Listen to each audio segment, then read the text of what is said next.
Hey everyone, welcome to Cycle Breakers and Moneymakers. I'm very excited to be interviewing my client Betty Chan, who's in Reclamation. This is the second time. This is the first time I've ever brought someone on twice, but yeah, you're just like gasped. I love it. I didn't know. Sometimes like we have a new story to tell along a similar continuum, I think. And when you were on earlier in the year, it was because you had, I think the title was like a record-breaking quarter, like after disappointment. And disappointment really is just like the pressure we put on ourselves as entrepreneurs. And it really illustrated like how entrepreneurship is so illogical. Like if you're like 1 + 1 = 2, Yes. that episode really was just sort of about like the shifts that allowed you to create that quarter, but also like I think own the way that you create clients and success and like your strengths. So I'm excited to have you back to talk about being booked out, a term that you even yourself was like, what does booked out even mean? I wasn't even like looking for being booked out. But I would love for you to kind of just share what did it look like to be booked out? What were the shifts behind it? How did you own like your strengths and what was already working? Like we're going to talk about like your relationship with marketing and just the mindset shifts and all of that. So welcome. And thank you for being here again. Of course. So I'll just say open up by just introducing yourself however it comes natural to you. This is good practice for me always. Yeah. Hi, everyone. There's no My wrong name is Betty Chan. Yeah, my name is Betty Chan. My pronouns are she, they, and I usually introduce myself as an authenticity life coach, a speaker, and a facilitator. I work primarily with first-gen leaders, entrepreneurs, but also folks I just call like quiet powerhouses, exhausted achievers, code switchers, people who feel like they have a version of themselves that they see in their mind or they want to be. And then the version of who they are right now feels a little disjointed from that. So a lot of the work that I do in authenticity coaching is helping us realign who we are today and who we want to become so that we can do the triple whammy, which I call you live, you lead, and you love without hiding who you are. So that's a lot of my work. It took me a long time to be able to figure out how to say that. So thank you for letting me practice that always. Yeah. But also just a little bit more about myself. I'm an only child of Chinese immigrant parents. And I'm an avid boxer and crafter. And I think, Mariela, you say every time you talk to me, you find out something new about me. So I love it. Yeah. We'll find out something new today. Yes. And I feel like those different parts of you too are also why like you are being authenticity, because I think about, you've really taught me a lot about what authenticity means. I think beyond what we're taught, which is like authenticity means being like, saying everything that you're thinking and being the same person in every situation. And I think a lot of what your story and who you are has shown me is that authenticity is also actually being different aspects of yourself, and that you could be all of those without being exactly the same person in each situation, that all of the different identities and interests and parts of you are all part of what make you who you are. Yes, definitely. Yes. So I love that. I will hop into like the bigger question, and then I want to ask you more specifics on like kind of what created it. And my intention really is showing folks that booking out, which is a term that I kind of say it in air quotes because it's such a personal decision to say like, what does booking out mean for me, and how it can look really different, and how for some business owners, the goal isn't being booked out because they have a different model and that just doesn't work or it doesn't make sense. Right. So it really just means almost like hitting a personal threshold in terms of like, oh, I feel like I'm at what feels like capacity. And now I'm asking myself different questions that I wasn't asking myself before. So tell me about booking out. Like, did it surprise you how it happened? How did it happen? Just like kind of tell us what happened. And there's always surprises because we never think it's going to happen the way that it does. Yeah. Oh no, it definitely surprised me this time because I wasn't looking for it. I think a little part of me thought it wasn't possible this year, given how the start of the year began. And I still remember messaging you. I'm like, Mariela, I'm surprisingly booked out. I have so many thoughts going through my mind. And like, I went into logistical mode because booked out to me always means there's going to be very little room for anything else. There's the margin for error, the margin for change, the margin for surprise is going to be a lot less. And like coming from a decade of project management, that's usually where my role really kicked in to like, how do we make sure things line up so that we can keep going, keep doing what we want to do. But so yeah, it definitely caught me off guard. And it still feels weird to say out loud. Yeah. I'm overbooked actually. You're For the overbooked. month of October, I'm overbooked, and I actually owed you an update. So here, I'm going to give you the live Okay, yeah, on give me this an update. conversation. Yes. We're waiting for 2 more people to respond. So one Mhm. of them said yes, one of them said actually in December. Okay. So I'm going Oh, to be good. booked Okay. out for November as well as December. So the rest of this year. Okay. And that's a new feeling for me because usually I So does get that booked mean out January? for Is one that the month. next spot? January is probably like around, yeah, like 80% Okay. full at the You'll be at moment. 80% full in January, Yes. possibly, Yes. depending on if people renew. That's Yeah. wild. I Yeah. know. I was like, Yeah. And it's how more than did I get here?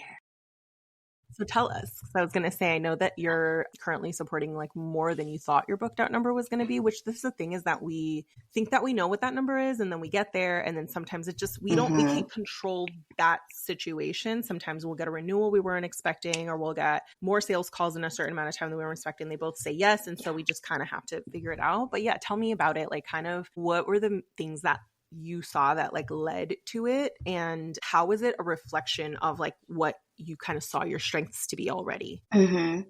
I really had to sit down and look back. I'm like, wow, who am I working with now? And like, Yeah. how did this relationship start or continue? And I Mhm. realized that actually everyone I'm working with now is not new to me, meaning they are either renewing their Yeah. coaching, like they've done their initial coaching container with me 3 or 6 months, and Mhm. they decided that they want to continue and deepen their authenticity work because they have new goals, new challenges coming up, or more complex situations that they're walking into for the Yeah. remainder of the year. They realize they want to have support for that time. So numbers wise, you thought your booked out number was what? And then like, where are you now? I'm still smirking because I think I mentioned to you, like, I didn't know the term booked out and what Yeah. that was when I joined Reclamation last year. It was a very Mhm. new term to me. Mhm. Ultimately, I realized I was like, oh, this is the maximum number of people I can work with at any given time. And Mhm. I realized there were actually 2 ways to answer that, right? You can answer it from a financial goal standpoint, like what is Yeah. your year's goal? But then I also realized this, what is your energetic capacity? Right? Yeah. So for me, this month of October 7, because that's for me, a lot of my work is so deep and overbooked in this month means 8. And Mhm. if people keep signing, the pending folks I'm talking to who continue to sign, then I might actually get up to 10, which is Okay. it's great and a little scary at the same time. Yeah. So it's like in the jump from 8 to 10, part of what we're talking about now is hiring. I wasn't going to ask you this question, but how is that sitting with you? I know that it's still very fresh because like not everybody is like stoked to go and hire. That's not necessarily the thing that they want to do. They want to, Yeah.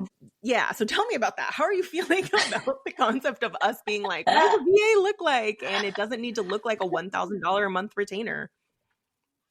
I'm much more open to it than say like Betty from even last year or 2 years ago. Yeah.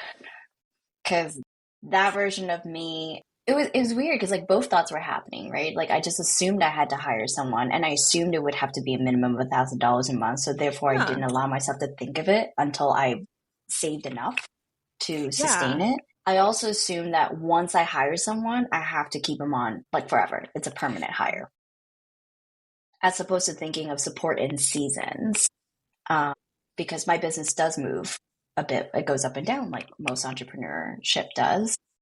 And like, how do I bring in support when I need it?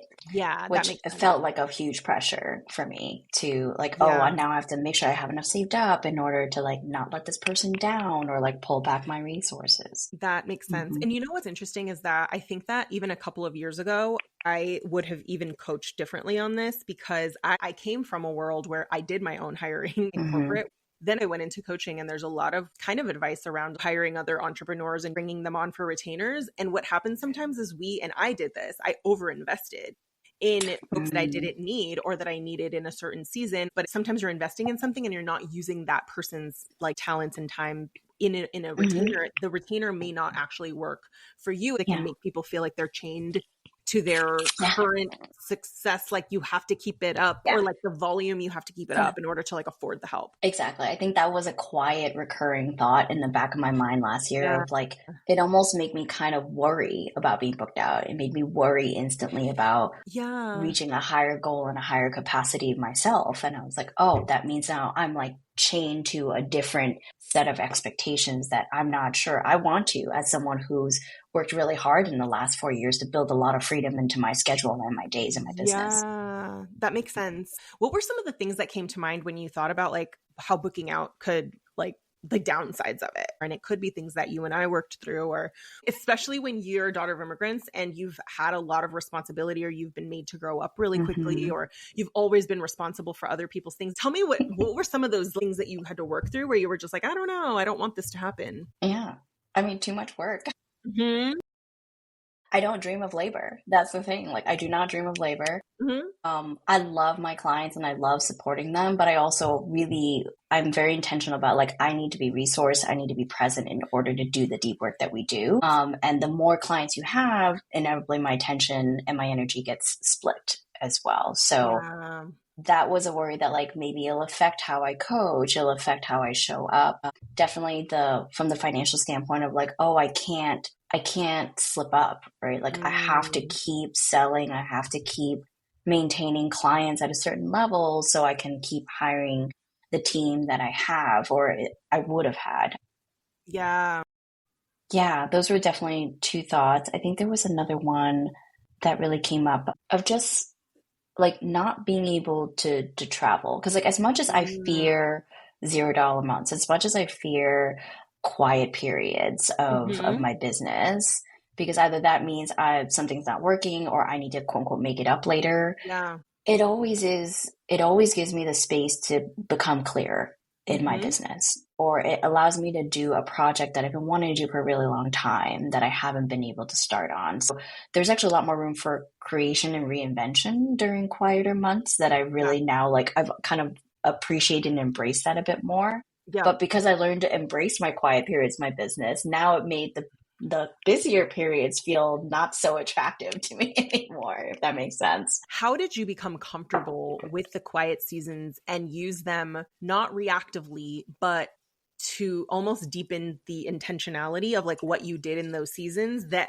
you think allowed you to then call in the clients in the other seasons? Because I think that we either can spin out in those times, do a bunch of things we don't want to do, be reactive, or we can actually deepen and then kind of prepare. Yes. I think first I had to, where was my mind at that time? There's like a little bit of a lag realization, right? Because I think when the last time we had a conversation was around the quarter where after disappointment was because a bunch of my clients did not renew all at the same time. Yeah. So again, there was a little bit of I prepared as best as I could, but there was still a lot out of my control. And the surprise came in that way and suddenly felt like a vacuum of time ended up in my lap. So I think part of it was just letting myself feel a little scared for a little bit and then like coming to you, going to my therapist, talking to my friends. I'm like, you know what? Things don't actually look very good right now in my business. And I am feeling a little worried as opposed to going straight into problem solving. So I just kind of like let myself worry a little bit. And then the next thing I did was kind of go through where like kind of the history of my business and be like, where were other times where I did experience dips and did I come out of those dips and what were the things I did then? Yeah. So it was even like before the problem solving, there was a little bit of like, I just need to refresh myself on the evidence that I have the capability to get out of this. Like I will be fine. I will be okay. This is a natural progression. And it also helps that in my coaching, I talk so much about seasons. I talk so much about rest as a strategy because most of the goals that my clients come into coaching for are life goals. They're not things you complete in a week. They're not things you complete even in a quarter sometimes. Yes. So to have that stamina to keep going, to keep growing, to keep evolving, you do need to incorporate rest into the process as well. So starting to realize that like, I can actually use this time. It's not wasted. Nothing's actually wasted in my business. Even the down periods are not wasted. Yes. And then for me, it was like, something I do always is go back to my complaint list. What have I been bitching about? Every time I'm busy that I Yeah. can't get to, I can't fold laundry, I can't go learn swimming, I can't box, I can't, whatever it is, and actually treat myself and give Yes. myself the space to do that. You know, it's almost like there's like almost a process here where you process the emotion first, because I think that when we're Mm-hmm. in shame or scarcity, we tend to only look at lack versus like, no, what actually do I have?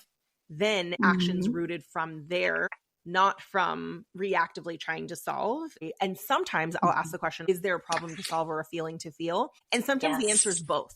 Mm-hmm. Mm-hmm. But So I always default to like feel the feelings first, because if you try to problem solve before you feel yeah. the feelings are gonna be like, hello.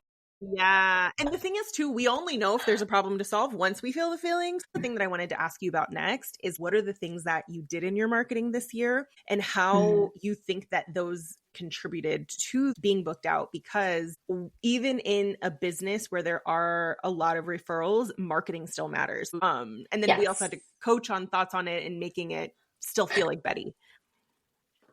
It looked like working and building up my capacity and muscle and tolerance for posting on social media. Uh-huh. So I posted on LinkedIn and Instagram before, but I felt like I had to reinvent, like I was writing from scratch every Mm, single time. That, like, literally one post would take like 5 to 6 hours. And I was like, this is wow. not sustainable. This cannot be how it's done. So that was like 2 years ago how I approached my marketing. So Wow. it made sense that I would like post for a month, disappear from the world for 2 months, and That then makes sense. maybe try to like crawl back and feel shameful about it, feel behind about it at the same Yeah. time. So I think last year and this year continued this practice of like, you know what? I have I have like essays in my old posts. Like my old Mhm. posts probably will be the equivalent of like 16 thoughts now. And how do I actually Yeah. simplify my message, Mhm. so that when people read it, I'm not like hosing them down. They get like a little bite of information. Like That for makes me, sense. it was important for me to express the full context of it, but I realized that it wasn't helpful for someone who's at the start of their journey, right? It's a little That's too much to take really in, and then that would actually cause them to shut down or to stop trying. So mhm. realizing that and putting myself in the client's shoes and realizing that I didn't have to write from scratch every time, that I already had a lot of good content, but how do I repackage it in a way that's a lot more friendly and kind to Yeah. someone who is inundated, who has too much chaos going around them, and therefore they only have this much mental capacity Yep. to take a piece of tip or advice in for that.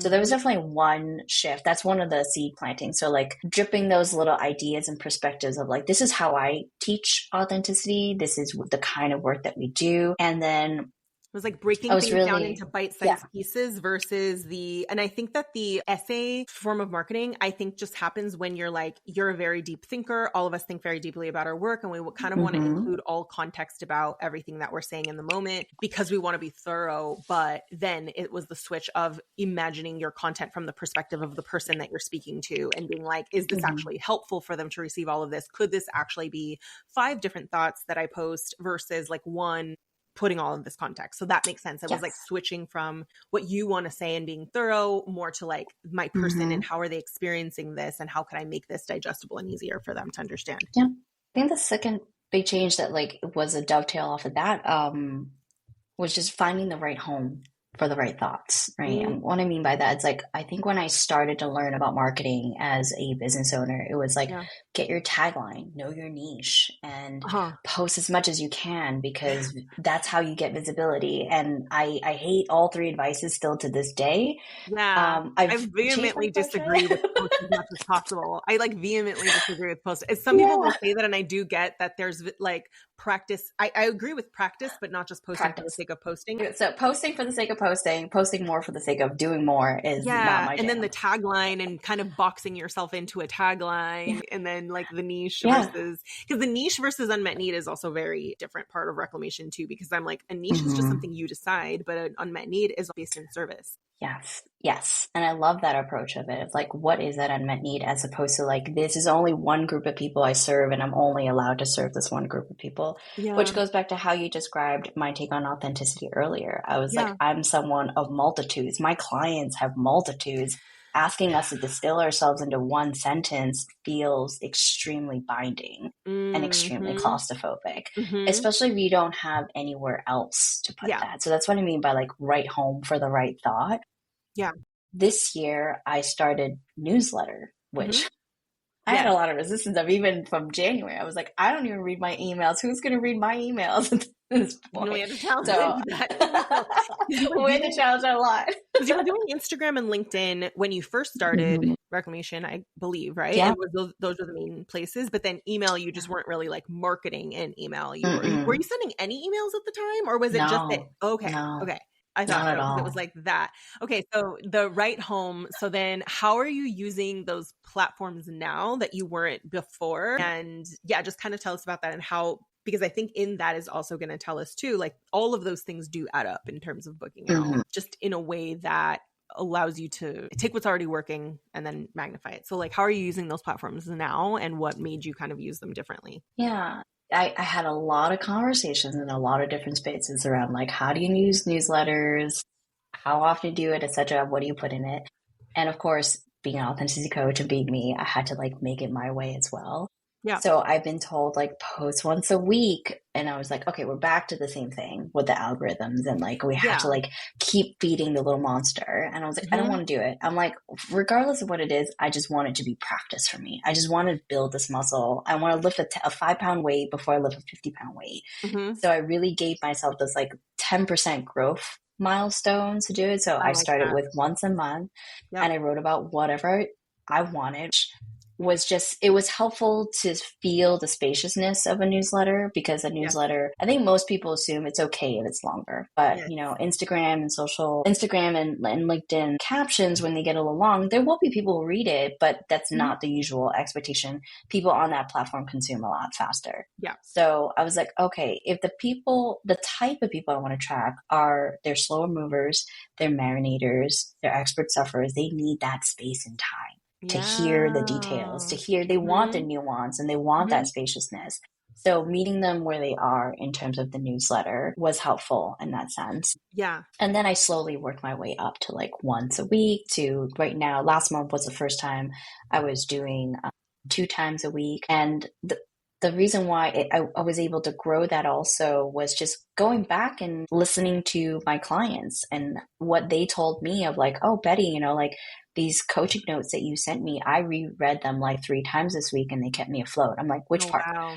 Right? Because if it's helpful to you, it's helpful to someone else. And then asking them if it's okay to share in my newsletter also. Yes. And that way it could support someone else who might be in a similar situation. So being able to connect the dots more thoroughly, or like more organically, more naturally, of like, you know, this is happening in coaching conversations anyways. My clients are telling me something and I'm someone who listens to my clients. And then it's like, okay, I have a newsletter I need to write this week. That already gives me an idea of what to write there. So being able to share that wealth of knowledge and information, I think was really helpful, because I would occasionally get responses from people from email. I'm like, oh my God, how did you know this was happening to me this week? I'm like, I didn't. I'm not clairvoyant, but like, I'm glad it supported you through it, because chances are from coaching conversations. So you were just like, this might be of service to someone. So you kind of owned realizations or kind of like aha moments from coaching. And then you're like, okay, well, if it served this person, then it can serve the people in my email community. That is such a great example too. And I think it's like a reminder of like how we don't always need to be creating brand new things. You're taking the magic that's already happening and then you're making that more public. So I think we tell ourselves, especially when we're expert sufferers, we will naturally look for creating more work. I think daughters of immigrants, in particular, children of immigrants, will go to creating more work. We're like, I can't reuse this. I can't say this. I have to say it a different way. I have to come up with a new idea. I have to do another thing, or it's not good. And it's like, no, you probably already are sitting on things that you already, like it already helped someone, or you already created something that was helpful. So like, why wouldn't you use it again or say it in in a new platform or something? So that's a really, really good point. It's like taking all the magic that was already happening and being like, you don't need to add newsletter to your list in terms of a brand new thing. Like, yes, it's a new expression, but how could you feed that expression with things that are already happening? And I love the term you use, rehoming, right? It really did feel like rehoming.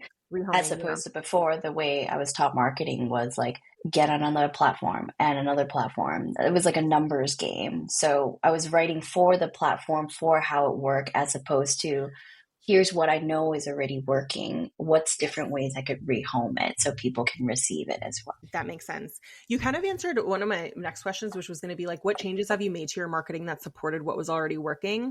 And I think one of the things that, or you kind of supported, based on your own business. And one of the things that you said was, my clients are deep thinkers. They want a place to consume from me that is deep thinking, which oftentimes is like long form content or content that's easy for them to go back to, which would be an email over an Instagram post. They have to go and like find it again, which doesn't mean don't post on Instagram. But I do think it's important to always ask ourselves, whenever we come up with any marketing strategy, the strategy should always be based on who is your person and what do they need in order to feel safe and clear, to, either work with you or just get the support that they need. And someone who's working with you may need a little bit more time. They may need the depth. They may prefer to consume an email or a podcast episode or re-listen to something that you said or whatever, versus like quick hooks, like sort of thing. So I'm like, that's where marketing is deeply personal and should be an expression of, you always have to think about your person and like, what do they need for the thing that you specifically help them with? So I think that you introducing email and being like, actually email is a good rehoming for the deeper thoughts versus watering down the deeper thoughts. And also your relationship with social media versus being like, I have to post X number of times a week. You made it your goal. And part of what we coached on was like, what if the goal is just practicing it like as a muscle versus it, the less we can attach to it, the more easily you can just have the behavior, and then you can figure out what to do with it versus like, I have to do XYZ. Like that just makes it very restrictive. So I feel like that's another thing I picked up on what you shared. Yeah. And I always saw, rather than feel beholden to my Instagram, for example, I started to see it as my playground, my practice ground, right? So I know one thing that I want to do one of my goals this year was like, how do I show the magic that happens in my coaching room more, right? So rehoming it into newsletters as like quick tips that people can read at work is one way. But another one I get a lot from my clients is like, your voice notes are really helpful. Like I sometimes I'm on the go and I want to hear it. Something actually, just even talking to you, your voice calms me down already. Yeah. So I was like, how do I literally bring that in? But for me, being on camera is still something that doesn't always feel, I wouldn't say unsafe, but it's not the most, like my performance still comes out. So for me, I'm like, as an authenticity coach, it feels a little weird that I'm going to perform on camera and tell you about authenticity. So it didn't feel aligned in that way. So I didn't go for that. But I also hear that like being able to hear me talk about a point, sometimes it's actually even more helpful than reading what I wrote about it, because of the way I tell my stories also. So I used Instagram now as a practice ground. Like one of on my bingo cards is like, be on camera 30 times, but I'm not going to be attached to how, just like get on it 30 times, practice it. One time it might be flipping through my journal to show you guys how I use it. One time it's me talking about a point. So just using it as a playground for myself. How did you actually, so what were some of the changes that allowed Instagram to be more of a playground versus it has to do and hold everything? And the reason that I asked this question, and this is for anybody listening who feels like they are on a social media platform and they're asking that social media platform to do all jobs, which is be discovered on this platform, nurture people on this platform, and sell to people on that platform, which at the beginning, for simplicity's sake, yes, we do that, but it also makes it really hard because the way that you interact on Instagram isn't the way people interact with email, and it's not the way people interact with podcast or whatever. So it's like whatever's in your mix, giving it the job that you want it to have. And Instagram doesn't have to do all three jobs, and it probably shouldn't in the long term. So we've talked about reducing your dependency on social media for doing all jobs. Like, what are some of the shifts that you've made in your marketing? Because you've also been doing like YouTube shorts and different things. What are some of the shifts you've made marketing wise to reduce like social media being all eggs in that basket? I love that you say it that way, because oftentimes I say to myself and to my clients, I was like, you don't expect your romantic partner to wear all the hats for you, right? So like, let's not expect our social media to be every fucking thing for us as well. That's such a good Oh, analogy of just like, yeah, that totally makes sense. But I think we will attach it and that's where we'll spin out. And it's hmm kind of like you have this very different relationship with it because it's like the way yeah. that you get discovered, the way that you nurture, the way that you sell is very different content. Not that you hmm can't do it all, but yeah, it becomes very attached. It's almost like you would feel super, super attached to your partner if you had no friends, if you had no hobbies, if you had nothing else. You would be so triggered every time. You'd be like, you're not meeting my needs. I know. I'm so upset. Why aren't you there for me? Which is how Yeah. I felt about my Instagram for a while. And Yeah, I'll makes sense. just say, like, now in hindsight, I was like, it had to be everything for me initially because I was a Mhm. new business owner and Yeah, I just it was also not realistic for me to suddenly explore a newsletter, YouTube, Pinterest, of Instagram, course. Yeah. LinkedIn, email all at the same time. So, in the spirit of like, practice one tool, build your muscle around it, give yourself time to learn that. Like I always say to people who start a new job, give yourself at least 6 months, right? Same thing with That's learning a new good tools, give yourself 6 months to like point. before you see anything with it, before you feel Hmm. comfortable and confident with it. Yeah. But since then, since building up the muscle there, and like, I really think of, I guess my Instagram and my LinkedIn now is much more as like a FYI space, Yeah. right? Like, hey, this new event's happening, or this new blog post is coming out, or this new thing is happening in my life, and I wanted to share it with you all. Yeah. So it's much more of that, like, in the moment kind of sharing, which is what, Hmm. social media is designed for. The deeper, so it felt good to have other Yes. platforms To and like other invite people and other people places. to or repurpose because I know part of this was actively inviting people to your email list is sort of part of how you shift your relationship Mm-hmm. with Instagram or social media because you have to invite them to a party somewhere else. Essentially, it's like, Yeah. let's keep Yeah. this going over here. And your Mm-hmm. warmest people, especially at first, will be the first to hop on. And eventually people they just have to hear it, a lot Yeah. to know, oh, Yeah. there's something going on there. And you then can Yeah. have that other home. But it's like when you don't create that space and you don't actively invite people on a Mm-hmm. regular basis, then yes, of course, social media is the only place where people are hanging out until you ask them to go hang out somewhere else, Yeah. Yeah. basically. And Yeah. using that party analogy, like social media is the initial invite. Mhm. And then my events and my LinkedIn and YouTube talks are where the deep conversation happens. That's the Yeah. party. And then if you Yeah. want to stay for the after party and you want to have more conversation, that's my newsletter. Yeah. I like So, that. barring that analogy, it's kind of like this is Hmm. how you journey through the different spaces with me and Yes. like continue to like hang out and learn about my work as well. Yeah. But without those different spaces, I just kept trying to cram all of it into LinkedIn and Instagram of like, I'm going to do my selling here, I'm going to do my nurturing here. And it just felt like I was asking too much from those platforms. And I was starting to box myself in how I showed up there. That makes sense. And I know what you said, and this is absolutely true. Anybody who's in the early stages of business, like I honestly think even like the first year, like you just want to do one platform well and make it feel like home before you branch out. And Mm-hmm. now your visibility. So I think about audience building and discoverability. Like where do brand new eyes find out about you? You do regularly, well, it depends on the season, but you do like LinkedIn lives. And so that's Mm-hmm. always like collaborations with other people. And then from there, it's like you have Instagram and LinkedIn, and then you have your email newsletter. And there's probably some others. You Mm-hmm. also have YouTube Shorts that you've started to repurpose. So YouTube Shorts is also like more Yeah. discoverability. And so Mm-hmm. what else in terms of like discoverability, like where your brand is? Because Mm, you've done workshops for orgs, but that's been more of like paid opportunities when you've come in and like yeah. spoken.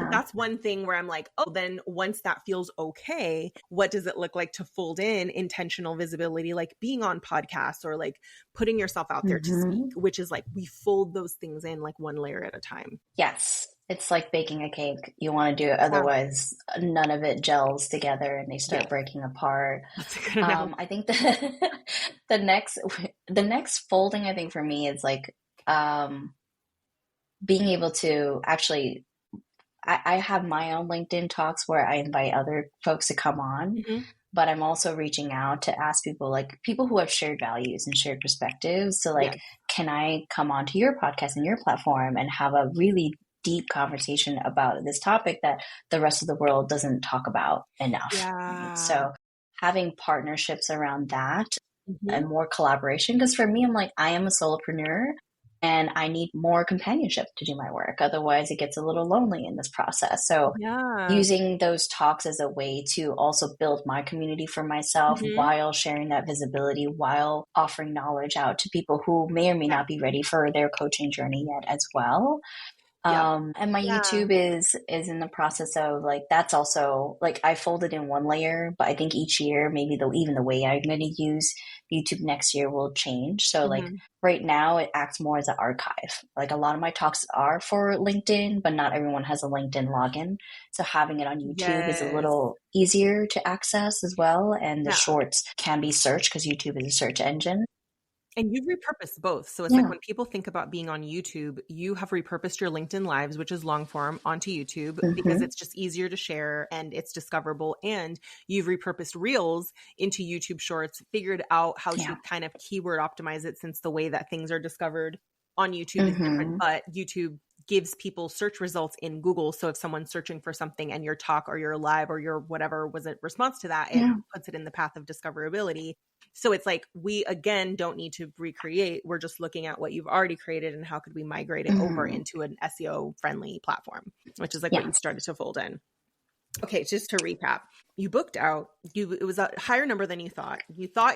It would be like 7, and then you ended up with 8, and possibly by early next week 10. And in order to support that, there were kind of 2 ways that you could take, which was like, okay, I'm going to actually cap the number and make these folks wait for a while, or I can hire and continue to take them all on, but then do business differently by having a person on your team. But also it was important to you to have somebody that you weren't locked into like a 4-figure a month retainer. So it's like a big part of this is like booking out is also feeling safe to hold that number of clients, because it wasn't just about taking on as many clients as you could, because your question of booking out was your capacity and what feels good. When you think about your overall journey, like I would say maybe if you looked back at before Reclamation the first time, since this is like round 2 to now, what are some of the things that stick out in your mind as far as being something that helped you think differently or to create this version of your business now? What comes to mind when you think of those turning points that you feel helped you get here? A lot of it was looking at things I said I can't, right? And like interrogating why. Like I can't repeat myself. I Mm. can't count this as a sale. Oh, yeah. So there were like a lot of I can'ts along the way that if I catch myself repeating it multiple times, and I'm pretty Mm. good at like hearing patterns even in my own speech nowadays. But Yep. I tell my clients, like, where do you say I should, I shouldn't, I can't? Like those like obligatory words, like Yeah. I need to. So if you catch yourself saying those things, like just slow down a little bit and be like, where Mhm. did I get that from? Why? What is the actual thing that I'm trying to do with this, or what that I'm trying to tell myself with Yep. this? So one was like, I can't repeat myself, right? So Mhm. back to talking about how do we rehome things, that felt like, oh, I can't repeat myself. That's cheating, or like, that's not adding value. And like, but I'm like, no, actually, some lessons we need to hear again and again before we hear it. I know that's how it works for me. So Yeah. it's going to work like that for a lot of people out there Yeah. too. Yeah. And realizing that it could be helpful. Repetition is good. Repetition is helpful. And I think another one is, how do I practice as opposed to have to perform right Oh away? yeah, practice versus perform, yeah. And taking all of the like the job off of the list to be like you're asking it to do all these things, but it's not going to do Yeah. any of those things if you're asking it to do Mm-hmm. everything. And I think the one we worked on this year a lot is, what am I not counting? What am I not allowing to count? Mm, Right. So I remember talking to you about like Q1 being like, oh my God, it's my slowest year in business in all 4 years. Like something must be wrong. Something needs to be fixed kind of feeling. But at the same time, I remember sharing with you that like my body felt fine. It yeah. actually felt safe. It wasn't freaking out. And I was like, how can both be true? And I realized that's because I was only looking at sales as brand new people, because Yeah. this year was me realizing that a renewal is a form of sale. It is. Um, Referrals are also sale. Just because they feel easy, just because I didn't have to work hella hard for it, doesn't mean it doesn't And you count. did work hard in a different way for it. But it Yeah. was in the I just relationship and then the didn't realize marketing. it.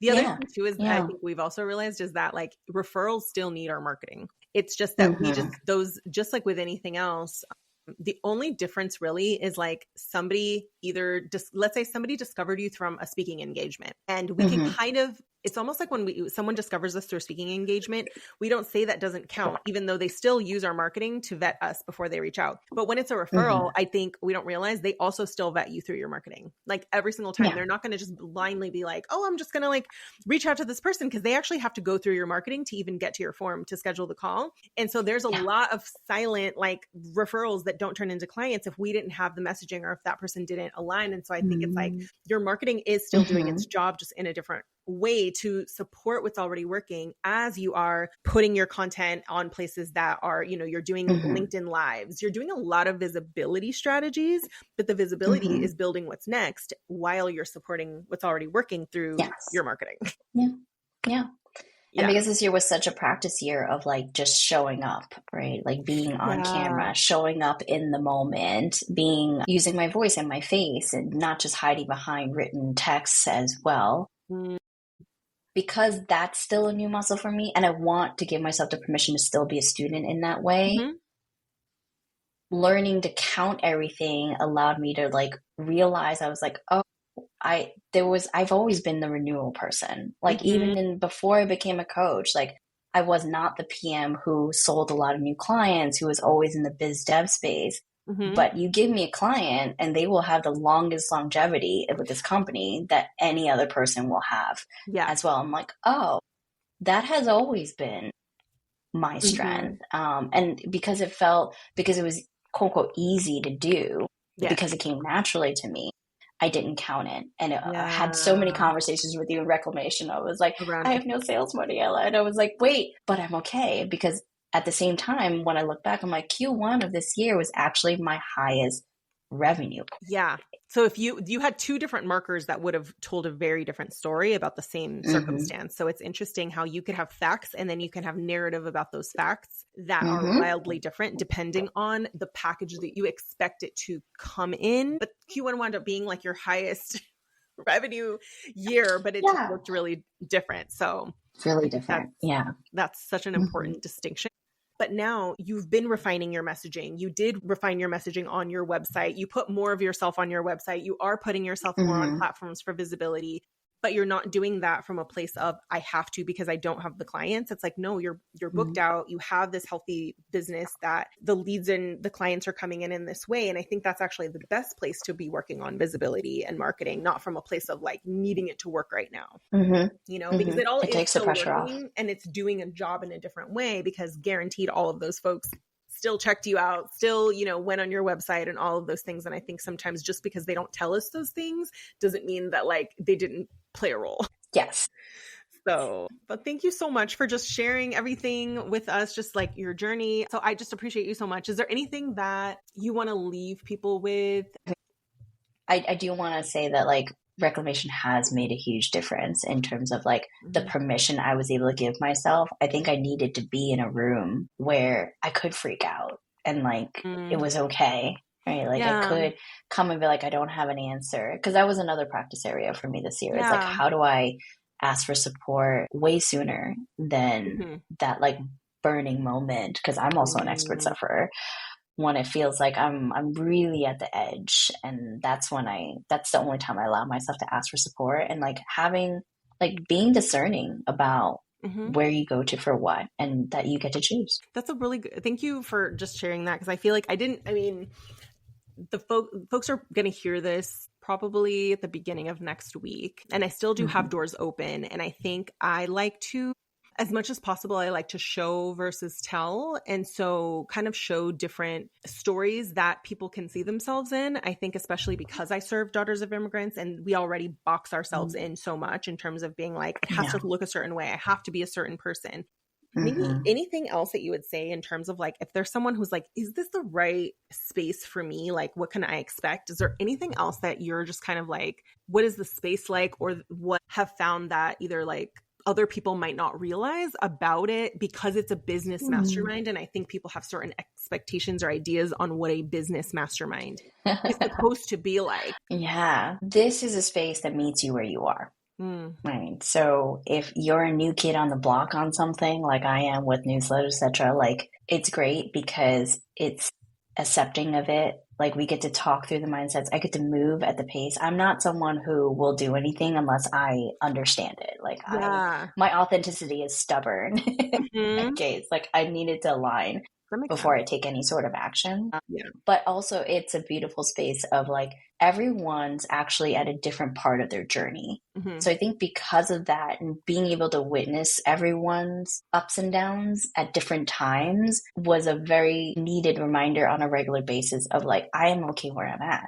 Yeah. because we're all on our journey. Like just because someone moves quickly and I'm in my resistance right now doesn't mean we're not going to show up at the same finish line later on. That makes sense. So I think we talked about in our space, like there's some fast movers in our space and there's Mhm. ones like me who need a bit more marination before we take action. Yeah. Like it can support both and you do a beautiful job of supporting both types of folks.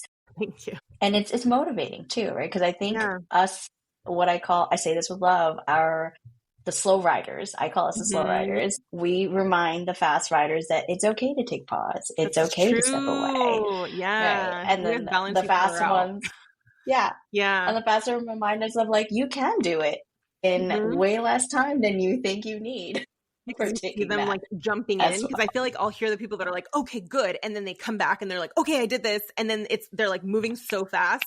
And so it's Yeah. like, yeah, there's really there's spaces for both to coexist in business of just like Mm-hmm. iterating before you feel like you're ready versus like it's okay for you to soak in like what it is that's happening and actually witness it. And both are true. Yeah. Yeah. And I learned so much about like all the different moments I can ask for help, all the different ways I can ask for help. Because Yeah. speaking of like daughters of immigrants and being limited, I was like, oh, I was typically the person who like, until I knew what my question was clearly, I Oh. can't ask for help. Mm-hmm. And now I'm like, I have a question. I don't know what it is. Can we help me figure that out?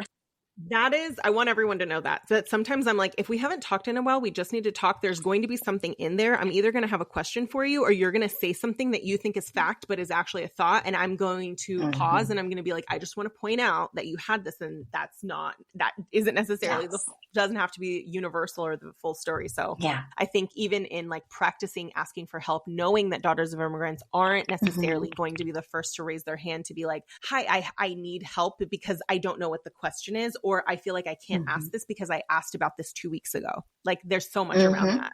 So Yeah. I love this so much. Thank you so much, Betty, for being on and just sharing your story. I'm really excited to support you in this next chapter now of what does it look like for Betty to be resourced in a different way in, supporting more clients and having a VA on your team. And just like, there's always new chapters to go into. And this is like what I love so much about working with my clients long-term is that I get to be with you on just these different parts. And then like the identity that goes along with like, ooh, because there's always a little bit of that. And so I'm excited for that with you. For sure. Thank you for having me, Mariela. Thank you.